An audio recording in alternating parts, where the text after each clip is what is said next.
Welcome back everyone to my channel. As you can see, we have some special guests in the second episode today. I want to thank you guys for coming back from after watching the first video. And if you haven't seen that, please make sure you go back and watch that one, where we ended up covering changing the steering bushings and changing the lower control arm bushings due to them being completely worn out to the point where the lower control arms could move around by almost 3/4 of an inch or so. So today we're going to end up covering changing the engine oil on it and changing the original drive belt. Alright, first thing you got to do is take the footboard off here, and they have 4 screws that you got to take out.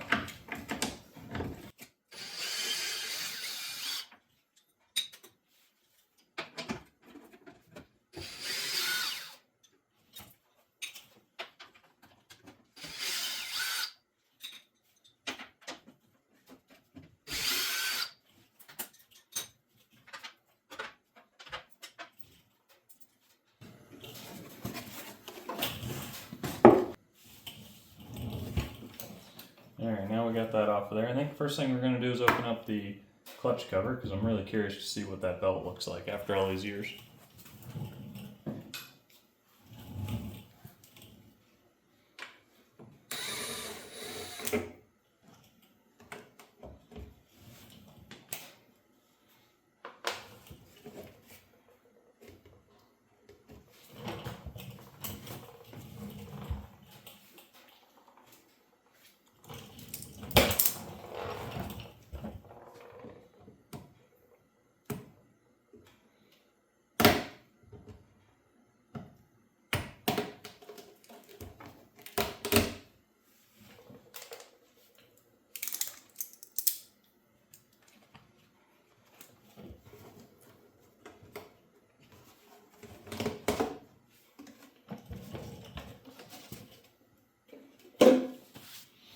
Hopefully we won't find any sort of mouse nest in here.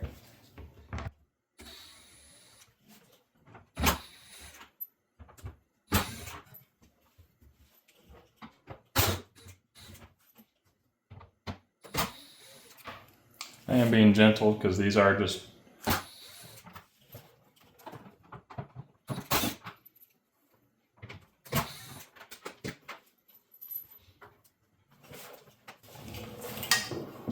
one more up underneath.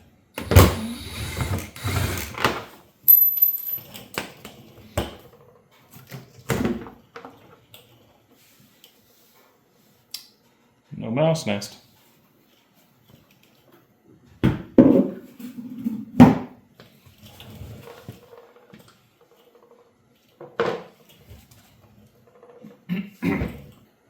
Let's get you guys in there a little closer so you can see what it looks like.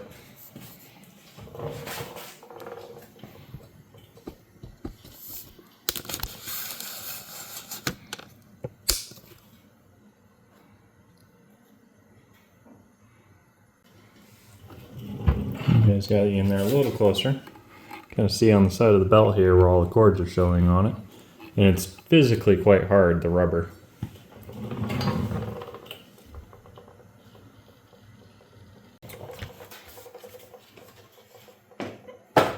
Alright, now that I got it in neutral, should be able to take the belt and get to come right up over the edge.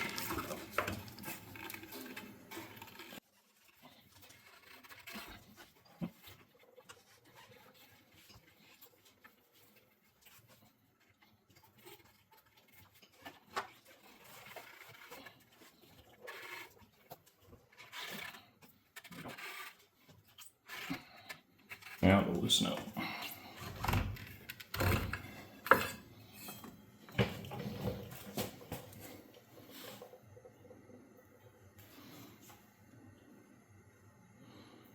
Really see how shiny and glazed over that belt is, just from age. And again, because the rubber itself is hard. I don't see any chunks missing out of it. Since there's another spot.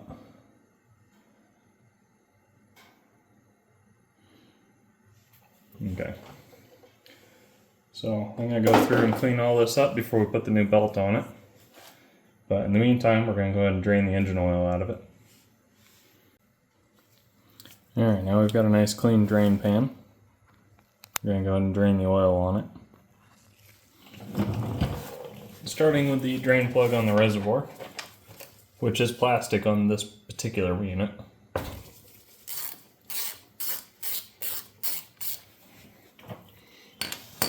Okay. Which I did and make sure that the pan is clean, because I like to kind of see what's actually in the oil when you drain it.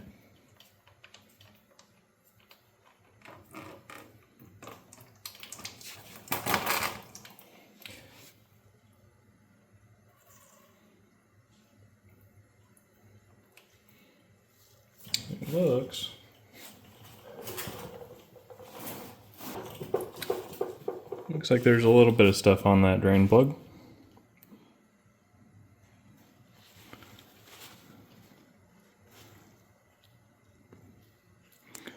Not too bad, I don't think.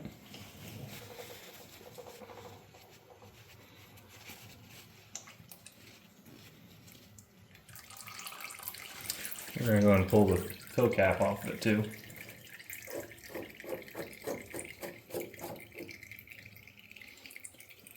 Which does also have your dipstick in it. At the beginning of the video, there was a little bit of oil on the ground on top of what I just added to it. But these have a nylon washer to them that's supposed to seal them, and they're pretty much a one-time use thing. I haven't ever really had any luck with getting them to reseal the second time, mainly because they get hard and don't deform correctly. But I do have a new gasket for that, so that'll fix that leak. Which, other than that one leak, everything else on this unit is sealed up.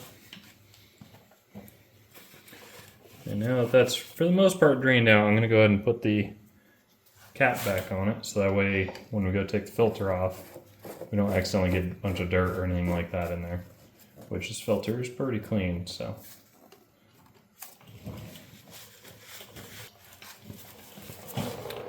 Here, I got an 11/16 socket, and we're going to see if this will take that filter off the end of there. Yeah, easily. Which is good, because that means it didn't get really over tightened previously. It's a little bit of a mess.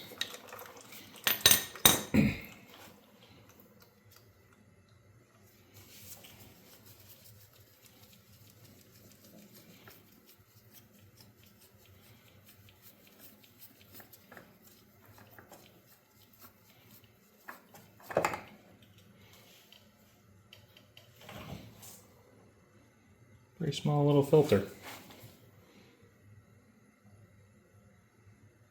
Definitely not a Polaris filter though, from what I can tell. Stick that down there for now. Something I learned working on cars is to make sure that on the sealing surface that the seal for the filter didn't get stuck on there. Take a nice clean spot and wipe the edge of that off. Being careful not to get dirt into the motor. I ended up picking up the oil change kit, part number 2877473, which covers your Sportsman 300, 570, XP 550, 850, and 1000s. And it has temperature range of -40 to 100, which where I live at, that'll cover everything other than maybe the hottest days. And on the Polaris filter, it does recommend to put a little bit of oil on the sealing surface and then hand thread it on there, and then once the gasket touches, give it 3/4 of a turn, and that's it. Otherwise you won't get it off of there. So what I like to do is take a little bit of fresh motor oil, and without dipping my finger into it, just get a little bit poured onto your finger so it's wet. And take that just to wet the very edge of the gasket. That'll help it go on there, and it'll help it come off there in the future also. Make sure this wire's out of the way.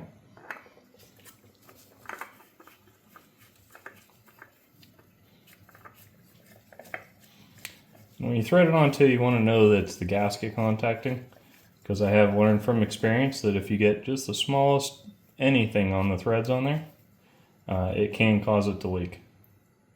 Alright, so that's touching. So that's quarter turn, half turn.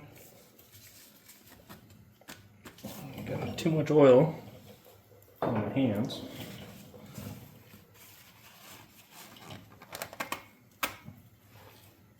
And there's 3/4. Just give it a nice wipe off so it's nice and clean when you're done. That way it looks like you did something to it. And in that kit does come with a copper washer. However, for this unit, that's not the right seal for it. That's for the aluminum one that's actually metal. Or metal tank instead of plastic.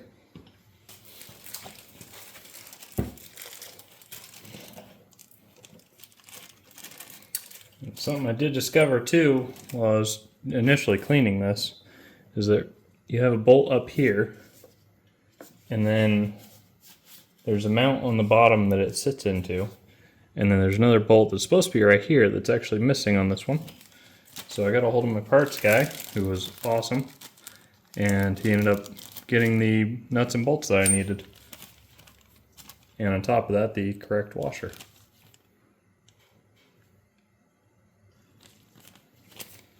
So we're going to go ahead and get the drain plug all cleaned off here and get the new seal washer on it.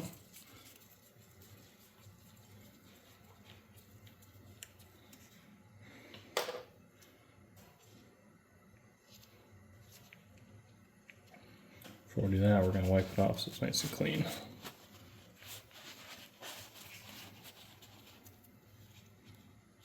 It's got a little magnet on the end of it, so anything that's steel or ferrous and magnetic will stick to it. Sometimes, yeah, there we go. They go on a little tight, or they might have little tabs that center them in there. Gonna go give the hole a clean spot here.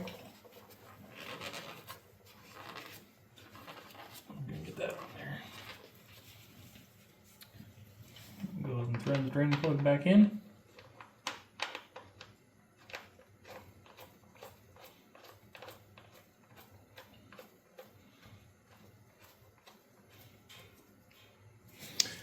And on that, you just want to give it nice and snug. So it's touched down there.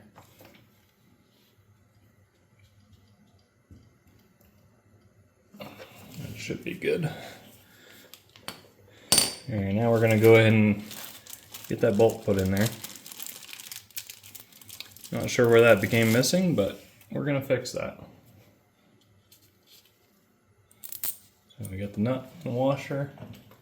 It does still have the guide in the middle of it. Perfect.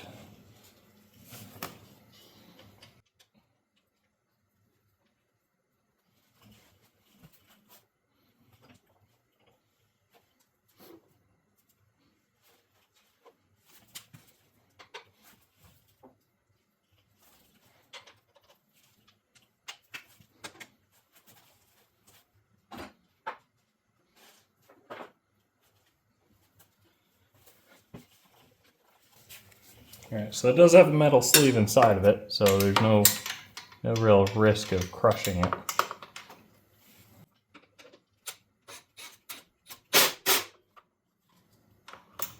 Okay. Now the bottom of that oil tank is nice and secure again. Now on the other side there is a small drain on the bottom of the motor that we're going to go ahead and take out and drain what's in the crankcase, and then we'll go ahead and fill it back up. Alright, I've gone ahead and removed the step off of the right side of it so we can get down to that drain plug.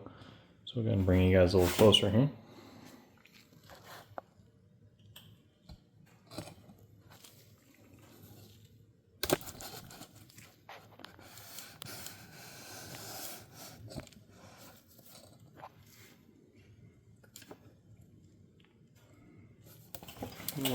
Put my drain plug underneath, And the plug that we're looking for is actually that bolt right there. So we'll go ahead and get that out now.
Alright, now that we've got the oil drained out of the crankcase, we're also going to go ahead and put oil back into it.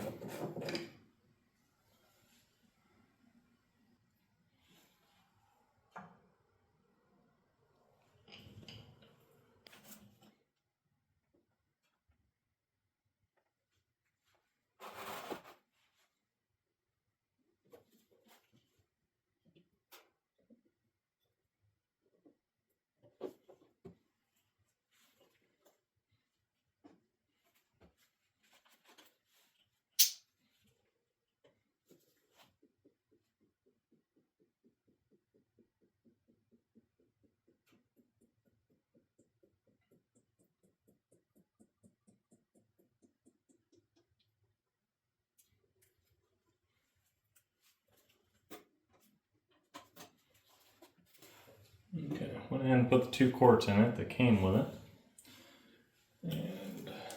And clean dipstick off with a nice clean towel.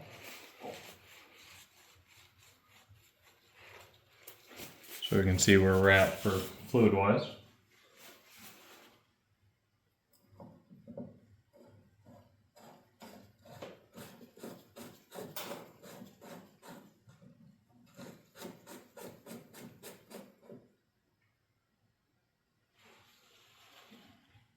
Which with 2 quarts, it's right on the full line. However, that being said, with draining the crankcase, it will go down. And there is a procedure you'll have to look up as far as for refilling the actual crankcase. It has to do with pinching off, I believe, the vent line for the oil reservoir, which then ends up making it push the oil into the crankcase, I believe.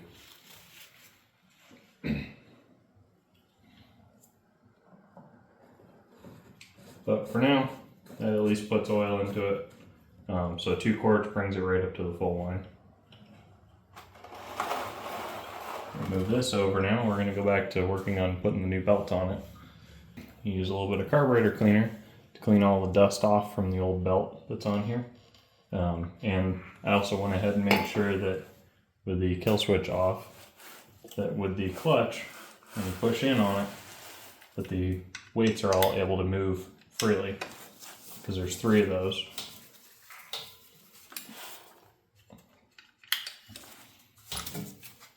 So, go ahead and put some safety glasses on and clean this off now.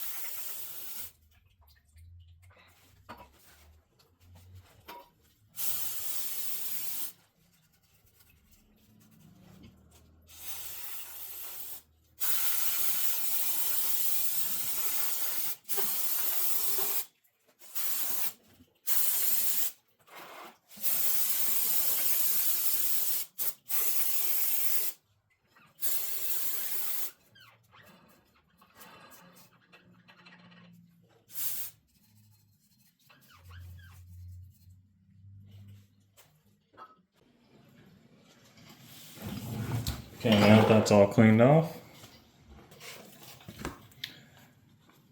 we can go ahead and put in our factory belt back on, which is actually the same exact part number as what came off of it. 32111077.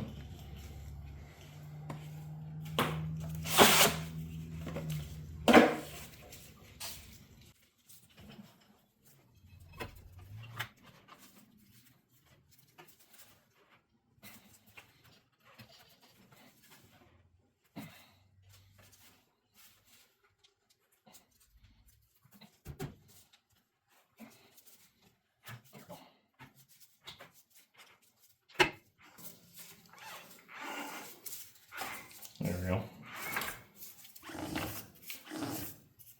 That's what we're looking for. Alright, now we can go ahead and put that cover back on there.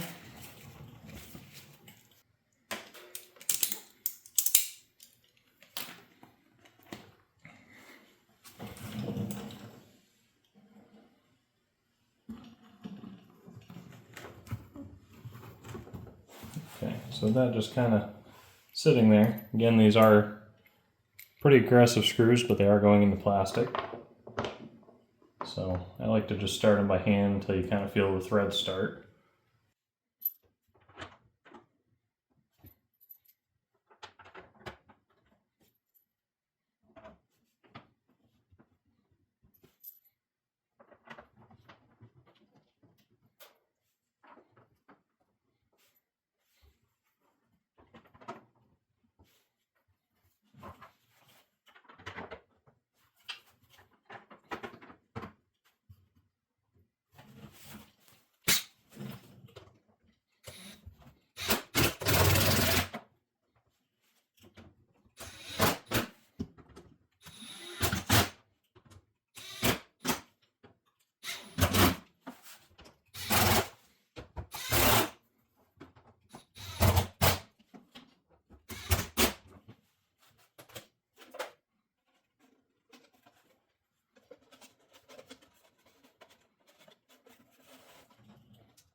Okay. There's a clutch. I'll end up putting new zip ties on that. But that'll likely end up coming back off again so I can clean the back side of it off nicely. But that's the new belt and changing the oil on it. Which if I end up finding out anything special as far as for refilling the crankcase with oil, I'll let you guys know in the next video, or when I get to that point to where I'll be ready to start it. Because right now I don't have a battery in it, so can't start it or crank it. So again, I want to thank you all for joining me for my second video. I appreciate all the views and the likes that I've been getting, and the subscribers. They really help the channel grow, and they help get the channel out there more. Again, thank you guys for watching. Next week we're going to be covering changing the rear suspension bushings on it, and hopefully getting the rear brake to go back together on it. Be sure to make sure that you like and subscribe, and I will see you guys in the next video. Thank you.